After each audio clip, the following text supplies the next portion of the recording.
और साथियों, ये इंतजार खत्म भी एक ऐतिहासिक अवसर पर हुआ है। आप में से बहुत लोगों को शायद पता नहीं होगा, भारत और ऑस्ट्रिया अपनी दोस्ती के 75 वर्ष सेलिब्रेट कर रहा है।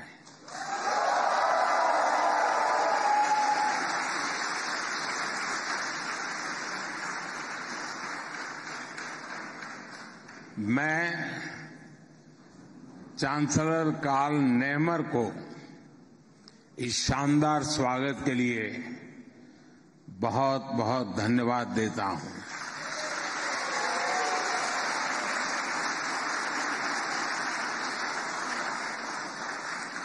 मैं इकोनॉमी एंड लेबर मंत्री मार्टिन कोकर का भी आभार व्यक्त करता हूं।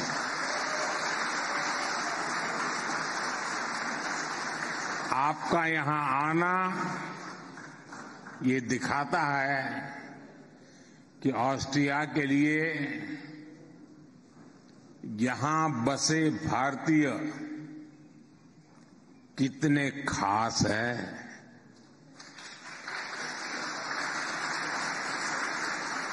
कितने विशेष है। फ्रेंड्स, भौगोलिक दृष्टि से तो भारत और ऑस्ट्रिया दो अलग अलग छोर पर है, लेकिन हम दोनों के बीच अनेक समानताएं हैं। डेमोक्रेसी हम दोनों देशों को कनेक्ट करती है। लिबर्टी, इक्वालिटी, प्लुरलिज्म और रूल ऑफ लॉ का रिस्पेक्ट, ये हमारी शेयर्ड वैल्यूज है। हम दोनों समाज मल्टीकल्चरल और मल्टीलिंगुअल है। दोनों देश, हमारे समाज में हम दोनों देशों की आदत है डायवर्सिटी को सेलिब्रेट करना, और हमारी इन वैल्यूज को रिफ्लेक्ट करने वाला एक बड़ा माध्यम चुनाव है। ऑस्ट्रिया में कुछ महीनों के बाद चुनाव होने वाला है, जबकि भारत में हमने अभी अभी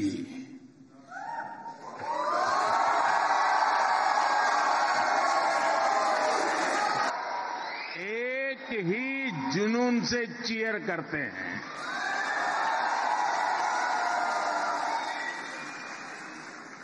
आप यहां की कॉफी को एंजॉय करते हैं, साथ ही भारत के अपने शहर वाली चाय की दुकान को भी याद करते हैं।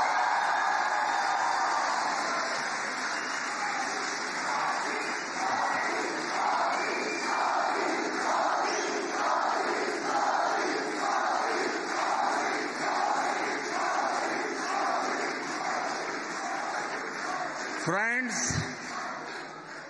भारत की तरह ही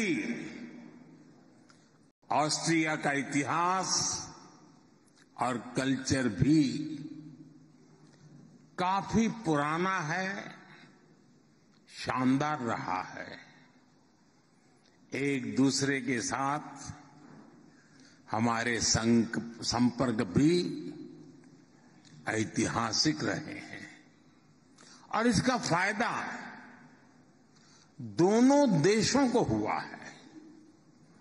ये फायदा कल्चर में भी हुआ है और कॉमर्स में भी हुआ है। करीब 200 साल पहले ही वियना की यूनिवर्सिटी में संस्कृत की पढ़ाई शुरू हो गई थी।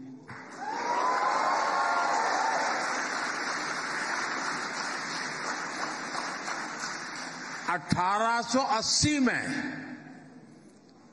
1880 में इंडोलॉजी के लिए एक इंडिपेंडेंट चेयर की स्थापना से इसे और ऊंचाई मिली। आज मुझे यहां कुछ जाने माने इंडोलॉजिस्ट से मिलने का अवसर भी मिला। उनकी बातों से साफ झलक रहा था कि भारत को लेकर उनकी रुचि बहुत ज्यादा है। भारत के अनेक महान लोगों ने भी ऑस्ट्रिया से बहुत प्यार पाया है। वियना ने रविंद्रनाथ टैगोर और नेताजी सुभाष जैसे हमारे अनेक महान व्यक्तित्वों की मेजबानी की है। और गांधी जी की शिष्या मीराबेन का अंतिम समय वियना में ही बीता है।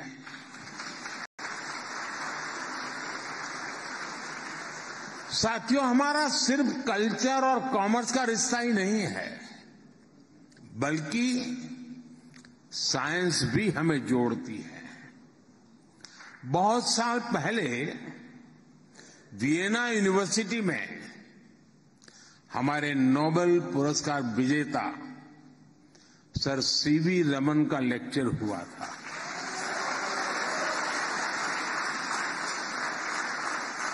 आज मुझे नोबेल पुरस्कार विजेता एंटोन जाइलिंगा से मुलाकात करने का अवसर मिला। इन दोनों महान वैज्ञानिकों को क्वांटम ने कनेक्ट किया है। क्वांटम कंप्यूटिंग पर एंटोन जाइलिंगा, उनका काम दुनिया को प्रेरित और प्रोत्साहित करता है। फ्रेंड्स, आज भारत के बारे में पूरी दुनिया में बहुत चर्चा हो रही है।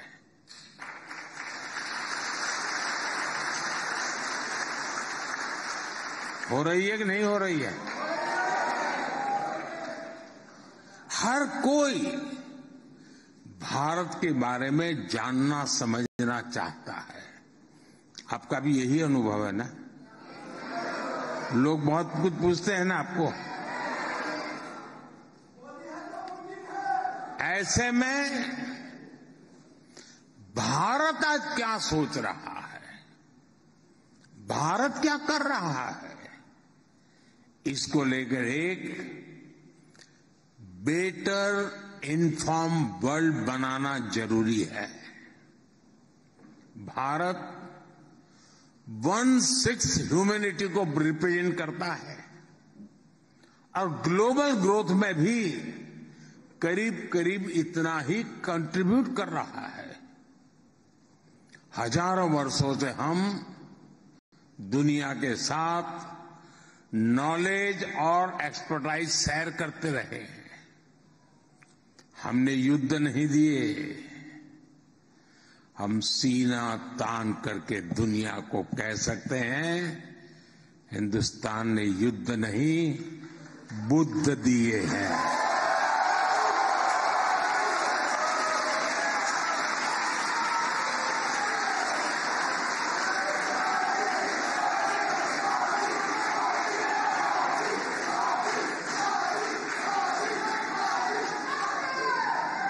जब मैं बुद्ध की बात करता हूं तो इसका मतलब है कि भारत ने हमेशा पीस और प्रॉस्पेरिटी ही दी है।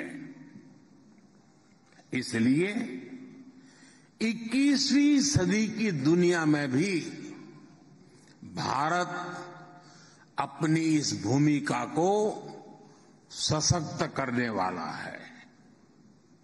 आज जब दुनिया भारत को विश्व बंधु के रूप में देखती है तो ये हमारे लिए गर्व की बात है।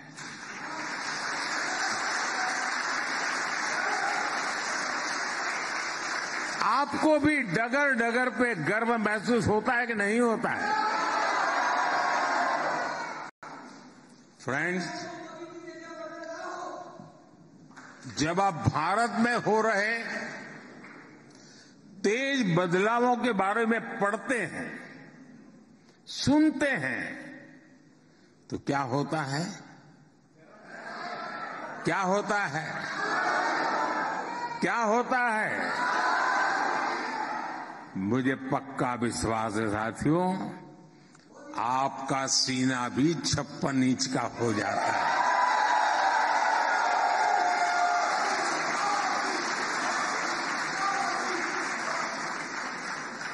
भारत आज 5th लार्जेस्ट इकोनॉमी है। 2014 में जब मैं आया इस सेवा के कार्य में, तब हम 10 नंबर पे थे। 10 नंबर ही नहीं कह रहा हूं, आज हम 5 नंबर पर पहुंच गए हैं।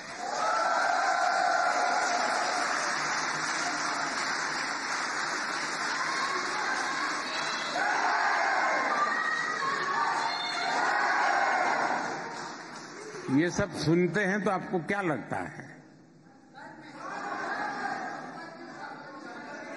गर्व होता है कि नहीं होता है दोस्तों? आज भारत 8% के रेट से ग्रो कर रहा है। इस स्पीड के साथ क्या होगा मैं बताऊं? बताऊं? आज हम 5 नंबर पे हैं, हम टॉप 3 में पहुंचेंगे।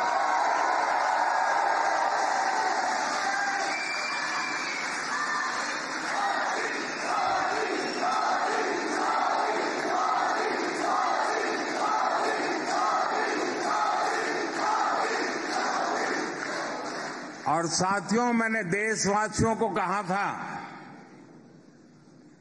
कि मेरे तीसरे टर्म में मैं देश को दुनिया की टॉप 3 इकोनॉमी में लेके जाऊंगा।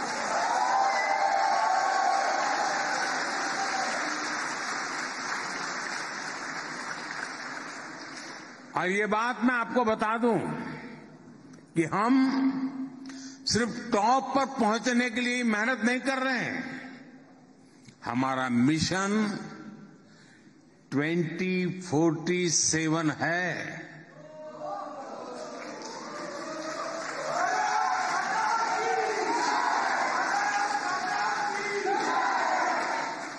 (1947) में देश आजाद हुआ, 2047 में देश शताब्दी मनाएगा। लेकिन वो शताब्दी विकसित भारत की शताब्दी होगी।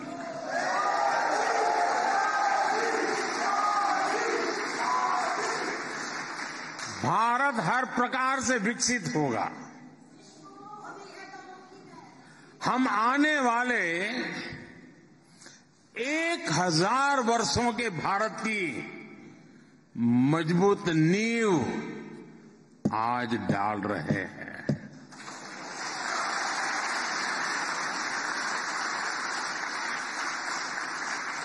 फ्रेंड्स, भारत आज एजुकेशन, स्किल, रिसर्च और इनोवेशन में अभूतपूर्व स्केल पर काम कर रहा है।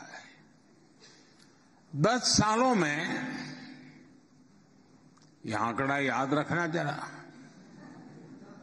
10 सालों में हर दिन एवरीडे 2 नए कॉलेज भारत में खुले हैं।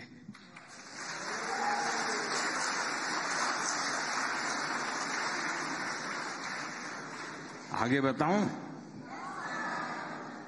हर हफ्ते एक नई यूनिवर्सिटी खुली है।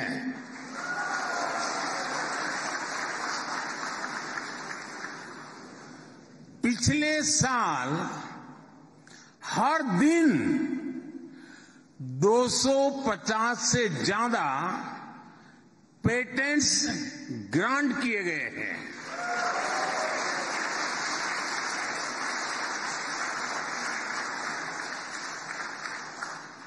भारत आज दुनिया का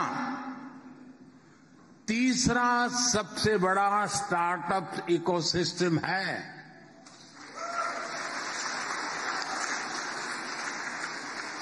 आज दुनिया का हर 10वां यूनिकॉर्न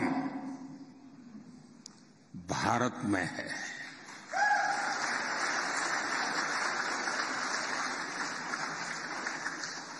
बाकी पूरी दुनिया में जितना रियल टाइम डिजिटल ट्रांजैक्शन आज होता है, उतना अकेला भारत में होता है।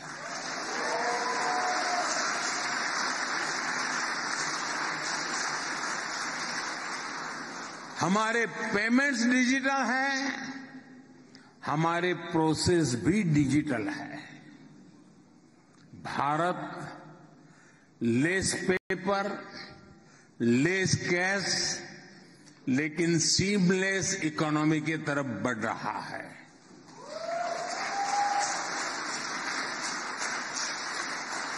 फ्रेंड्स, आज भारत बेस्ट, ब्राइटेस्ट, बिगेस्ट और हाईएस्ट माइलस्टोन के लिए काम कर रहा है।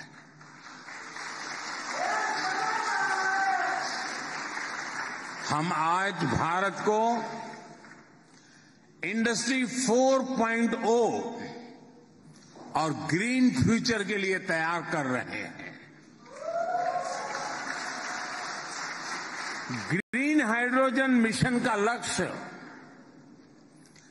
2070 तक नेट जीरो गोल्स हासिल करना का है। हम ग्रीन मोबिलिटी पर बल दे रहे हैं और भारत की जो ये अनप्रेसिडेंटेड ग्रोथ स्टोरी है, उसका फायदा ऑस्ट्रिया को भी हो रहा है।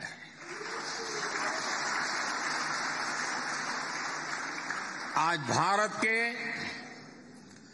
अलग अलग सेक्टर्स में 150 से अधिक ऑस्ट्रियन कंपनियां काम कर रही है। ये भारत के इंफ्रास्ट्रक्चर से जुड़ी एस्पिरेशंस को पूरा करने में मदद कर रही है। मेट्रो, डैम,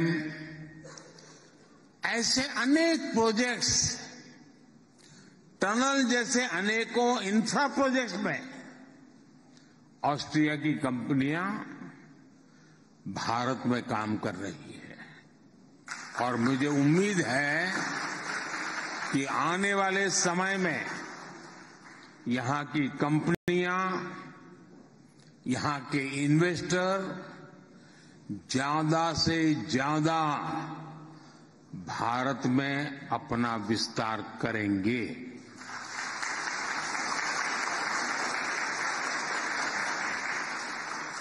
फ्रेंड्स, ऑस्ट्रिया में रह रहे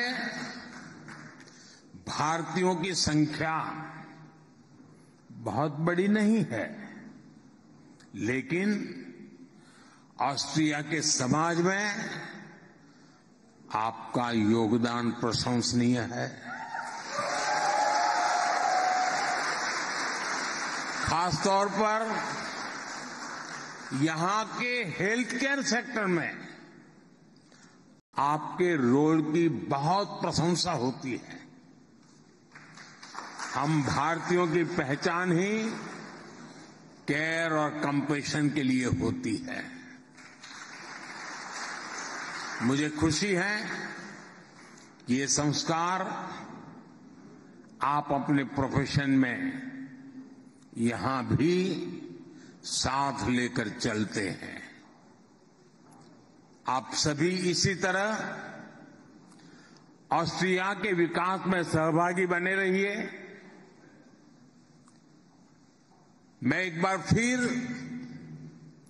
आप सबका इतनी बड़ी तादाद में यहां आने के लिए आभार जताता हूं। आप सबके इस उत्साह और ऊर्जा के लिए मेरी तरफ से बहुत बहुत धन्यवाद।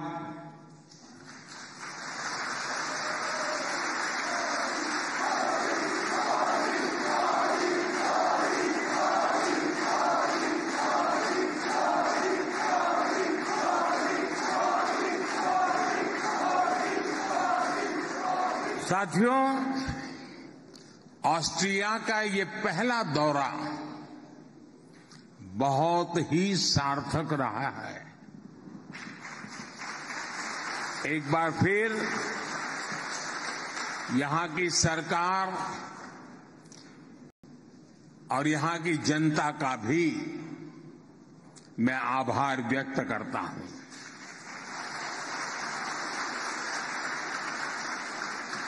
आप सबको मेरी बहुत बहुत शुभकामनाएं हैं। मुझे विश्वास है इस बार 15 अगस्त पुराने सारे रिकॉर्ड तोड़ने वाली होनी चाहिए।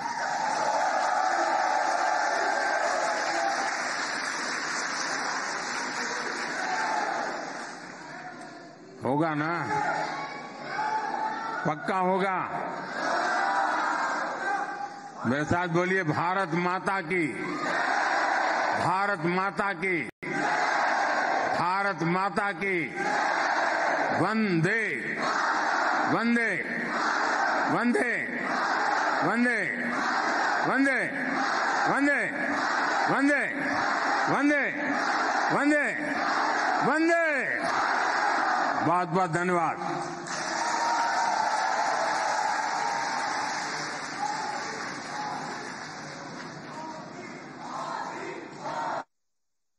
Was Prime Minister Narendra Modi addressing the Indian diaspora in Vienna and concluded his address amidst chants of Bharat Mata Ki Jai and Vande Mataram. The Prime Minister spoke about similarities between both the nations. He also spoke about how historic this occasion is.